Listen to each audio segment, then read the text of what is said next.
شیر اور خرگوش۔ ایک گھنے جنگل میں ایک شیر رہا کرتا تھا۔ وہ تمام جنگل کا بادشاہ تھا، لیکن وہ بادشاہ جیسے پیش نہیں آتا تھا۔ ہر دن بے رحمی سے جنگل کے جانوروں کو کھا جایا کرتا تھا۔ شیر کے خوف سے جنگل کے جانور چھپ جایا کرتے تھے اور خود اپنی بھوک و پیاس کو مار کر سخت مشکلات سے دوچار ہونے لگے تھے۔ اس طرح کچھ دن بعد جنگل کے تمام جانور ایک مقام پر جمع ہوئے اور شیر کے شر سے محفوظ رہنے کے لیے سب مل کر رائے مشورہ کرنے لگے۔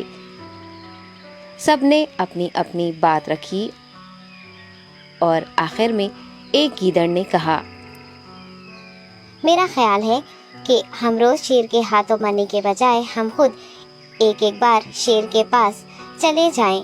اس طرح روزانہ شیر کسی ایک کو کھا لے گا اور ہم سب اپنی اپنی باری سے چلے جائیں گے اور بلا خوف و ڈر سکون سے زندگی گزاریں گے۔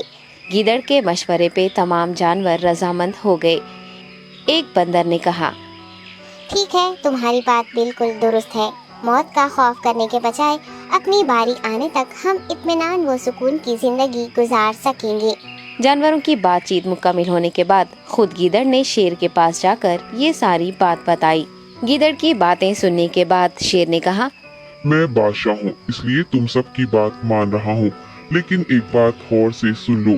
اگر کسی دن مجھے جانور ملنے میں تاخیر ہو جائے تو میں خاموش نہیں بیٹھوں گا اور دوبارہ تم سب پر حملہ کرنا شروع کروں گا۔ شیر نے بڑے غصے سے یہ سب کہا۔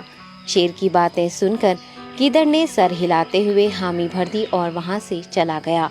اس دن کے بعد ایک ایک جانور بلا ناغہ اپنی اپنی باری کے مطابق شیر کے پاس جانے لگے اور شیر سکون سے اپنے پاس آنے والے جانوروں کو مار کر اپنی بھوک مٹانے لگا۔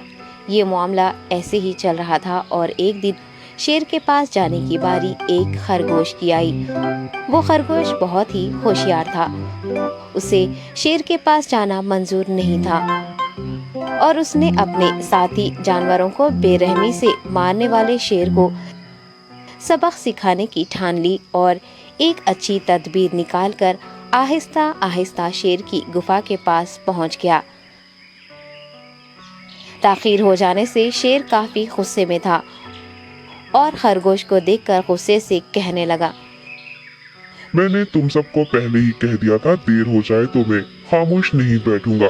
تم نے وعدہ خلافی کی ہے، اس لیے میں جنگل جا کر من چاہے جانور کا شکار کر کھا جاؤں گا۔ تب خرگوش نے شیر سے کہا، معاف کر دیجیے بادشاہ سلامت، غلطی ہو گئی اور اس کا ایک واجب سبب ہے۔ اطمینان رکھیے، میں بیان کرتا ہوں، آپ سنیے اور اس کے بعد آپ آرام سے مجھے مار کر کھا لیں۔ شیر نے پھر غصے سے کہا، وہ کیا بات ہے، جلدی بتاؤ۔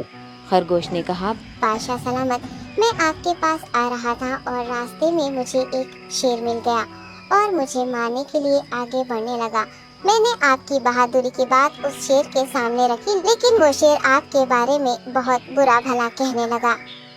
یہ سن کر میں نے غصے سے کہا، تم ہمارے جنگل کے نہیں ہو، ہمارے بادشاہ کے بارے میں ایسی باتیں مت کہو۔ یہ سن کر وہ شیر مجھ پر حملہ کرنے کے لیے تیار ہو گیا۔ یہ دیکھ کر میں نے کہا، تم مجھے مارو گے تو ہمارے بادشاہ تمہیں ہرگز نہیں بخشیں گے۔ تب اس شیر نے کہا، تمہارا بادشاہ میرا کیا کر لے گا؟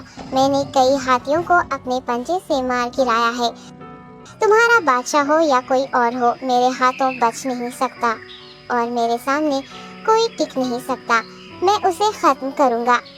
یہ سب بدتمیزی کرنے لگا۔ میں نے اس شیر سے کہا، تم ہمارے بادشاہ سے آ کر بات کرو۔ تب اس نے فخر سے کہا، میں کیوں آؤں؟ تمہارے بادشاہ میں دم ہے تو اسے ہی یہاں لے کر آؤ۔ یہ کہہ کر مجھے دبانے لگا۔ بادشاہ سلامت، اسی لیے آنے میں تاخیر ہو گئی۔ یہ سنتے ہی شیر غصے سے کہنے لگا، چلو ابھی چلتے ہیں، اسے ختم کر دوں گا۔ یہ سننے کے بعد خرگوش نے شیر کو جنگل کے درمیان موجود ایک کنویں کے پاس لے گیا۔ خرگوش نے کہا، بادشاہ اس کے اندر دیکھیے، وہ وہاں آپ کا بے صبری سے انتظار کر رہا ہے، آپ اسے اچھا سبق سکھائیے۔ شیر غصے سے فوراً کنویں میں جھانکنے لگا اور زور سے دہاڑنے لگا۔ تب دوسری جانب سے بھی دوسرا شیر دہاڑتا ہوا محسوس ہونے